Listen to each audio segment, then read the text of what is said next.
కీర్తనలు 85:12 వచనము. చాలు. యెహోవా ఉత్తమమైన దాన్ని అనుగ్రహించును. యెహోవా అనగా మనం ఆరాధించేటువంటి దేవుడు, నీవు నమ్ముకున్నటువంటి దేవుడు, నీవు ఆరాధిస్తున్నటువంటి యేసయ్య, ఆయన బిడ్డలకు, ఆయనను నమ్ముకున్నటువంటి వారికి యెహోవా ఎలాంటిది మనకి ఇస్తానంటున్నారు? ఉత్తమమైన దాన్ని దేవుడు మనకి అనుగ్రహిస్తాడు. ఉత్తమమైనది అనగా అర్థం ఏంటి? ఉత్తమమైనది అని అంటే శ్రేష్టమైనది, మంచిది.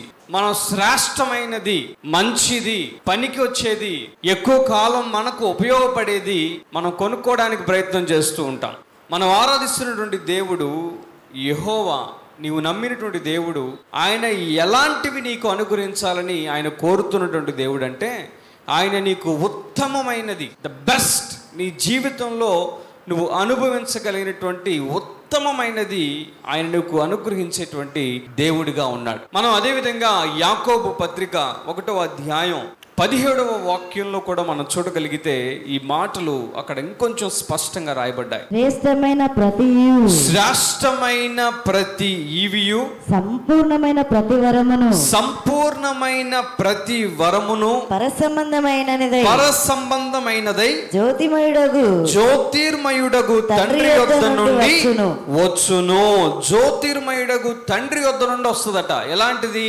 శ్రేష్టమైన ప్రతిదీ కూడా, మంచిది ఏదైతే ఉంటుందో, మన జీవితంలో ఉత్తమమైనది ఏదైతే ఉంటుందో, శ్రేష్టమైనది ఏదైతే ఉంటుందో, అది ఎక్కడి నుండి వస్తుంది అని అంటే అది పరము నుండి రావాల్సిందే.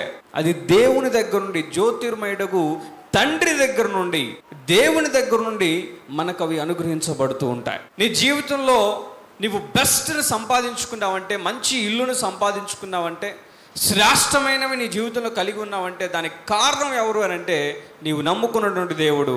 ఆయన నీకు ఉత్తమమైనవి నీ జీవితంలో ఆయన అనుగ్రహించాలని అటువంటి ఈవులను, అటువంటి గొప్ప వాటిని దేవుడు నీ యొక్క జీవితంలో పెట్టారు. శ్రేష్టమైనటువంటి విధముగా నా యొక్క భవిష్యత్తు ఉండాలి, శ్రేష్టమైనటువంటి ఉద్యోగం నాకు కావాలి, నా యొక్క జీవితంలో మంచి వాటిని కావాలని కోరుకుంటున్నాను, కానీ విఫలం అవుతూ ఉన్నానని బాధపడుతున్నావేమో. దేవుడు ఈరోజు నీతో మాట్లాడుతున్నటువంటి మాట ఏంటి అని అంటే, యెహోవా ఉత్తమమైన దానిని అనుగ్రహించును. నీ దేవుడు ఎటువంటివి ఆయన బిడ్డలకు, నీకు అనుగ్రహించాలని దేవుడు కోరుకుంటూ ఉంటున్నటువంటి దేవుడు అంటే, ఆయన నీ జీవితంలో శ్రేష్టమైనవి, ఉత్తమమైనవి నీ జీవితంలో నీకు అనుగ్రహించాలని దేవుడు ఎప్పుడు కోరుకుంటూ ఉంటున్నటువంటి దేవుడై ఉన్నాడు. ప్రియమైనటువంటి దేవుని బిడ్డలారా, అందుకే మనం చూడగలిగితే బైబిల్ గ్రంథంలో ఇజ్రాయేలు ప్రజలు అరణ్యములో ఉన్నప్పుడు వారికి దేవుడు ఆహారమును అందించారు. ఎటువంటి ఆహారాన్ని అందించారమ్మా? ఇడ్లీయా, దోశ? ఏ ఆహారం అట? మన్నా. మన్నా అని కాదు, ఎక్కడి నుండి వచ్చింది? పరలోకము నుండి ఆయన బిడ్డలకు దేవుడు అనుగ్రహించినటువంటి భోజనం ఏంటంటే అది మన్నా అని బైబిల్ గ్రంథం తెలియజేస్తుంది. అనగా ఈ లోకంలో ఉన్నటువంటి ఆ యొక్క ఆహారములన్నిటికంటే కూడా బెస్ట్, శ్రేష్టమైన, ఉత్తమమైనటువంటి ఆహారాన్ని దేవుడు ఆయన బిడ్డలకు అనుగ్రహించారు. కారణం ఏంటి అని అంటే, ఆయన బిడ్డలకు ఆయన ఉత్తమమైనది ఇవ్వాలని ఎప్పుడు ఆశపడేటువంటి దేవుడు. నీ జీవితంలో నాకు ఈ కొంచెం ఉంటే సరిపోద్ది, నా జీవితంలో ఇది మాత్రం ఉంటే సరిపోద్ది, శ్రేష్టమైనది ఏం పని లేదని అనుకుంటున్నావేమో.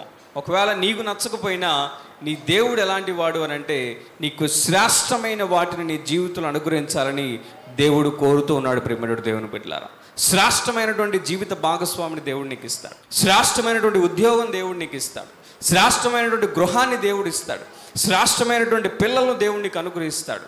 కాబట్టి విశ్వాసముతో నీవు దేవుని యందు నమ్మిక ఉంచుకోగలిగితే ఖచ్చితంగా ఆయన శ్రేష్టమైనటువంటి ఆ యొక్క కార్యాలు, శ్రేష్టమైనటువంటి ఈవులను దేవుని జీవితంలో అనుగ్రహిస్తారు. అయితే కొన్నిసార్లు దేవుడిచ్చే వరకు మనం ఆ శ్రేష్టమైనవి దారిలో ఉండగానే మనం కొన్ని పొరపాట్లు చేస్తూ ఉంటాం. అర్థమైందా? దేవుడు మనకు శ్రేష్టమైన వాటిని దాచి ఉంచాడు, శ్రేష్టమైనవి ఆయన ఇవ్వాలని కోరుతూ ఉన్నాడు. అయితే కొన్నిసార్లు దేవుడు అనుగ్రహించే ఆ యొక్క శ్రేష్టమైనటువంటివి దారిలో ఉంటాయి, ప్రయాణంలో ఉన్నాయి. అయితే నీ దగ్గరికి వచ్చే ముందు, నీ గృహానికి అది చేరే ముందు కొన్ని తప్పుల్ని జీవితంలో చేస్తూ ఉంటావు. అప్పుడు వచ్చే ఆ శ్రేష్టమైనది కొంత ఆలస్యం అవడానికి అవకాశం. బైబిల్ గ్రంథంలో మనం చూడగలిగితే అబ్రహాము అనేటువంటి వ్యక్తికి దేవుడు ఒక వాగ్దానం చేస్తారు. ఏమిటది? ఖచ్చితంగా నిశ్చయముగా నీకు కుమారుడను అనుగ్రహిస్తాను అని దేవుడు చెప్పారు. అయితే ఆ శ్రేష్టమైనది దారిలో ఉంది. ఇస్సాకు దేవుని ప్రణాళికలో ఉన్నాడు. అయితే అబ్రహాము శారాయి ఇద్దరు కూడా వారు ఆ శ్రేష్టమైన దానికోసం కనిపెట్టకుండా, శ్రేష్టమైన దానికోసం ఎదురు చూడకుండా వారు ఏం చేశారు అని అంటే మధ్యలో పొరపాటు చేశారు. దేవుని ప్రణాళిక ఏంటి అని అంటే ఇస్సాకును, పరిశుద్ధుణ్ణి, రాబోయేటువంటి తరాలకు మాదిరికరంగా ఉండేటువంటి ఒక పురుషుణ్ణి ఇస్సాకును దేవుడు ఇవ్వాలని ఆలోచన చేసినప్పుడు అబ్రహాము శారా ఇద్దరు కూడా వారు శ్రేష్టమైంది దారిలో ఉండగానే ఒక పొరపాటుని చేసేసారు. కాబట్టి నీ జీవితంలో కూడా ఈ రోజున దేవునితో మాట్లాడుతుంది ఏంటి అని అంటే నీ దేవుడు నీకు శ్రేష్టమైన వాటిని ఇవ్వాలని అనుకుంటాడు. అయితే శ్రేష్టమైనది ప్రతి ఈవి ఎక్కడి నుంచి వస్తుందట? పరసంబంధమైనదై జ్యోతిర్మయుడగు తండ్రి యొద్ద నుండి అది మనకు రావాలి. శ్రేష్టమైనది అక్కడి నుంచే వస్తుంది. అయితే శ్రేష్టమైనది దారిలో ఉండగానే నువ్వు ఎప్పుడు కూడా పొరపాట్లు చేయకూడదు.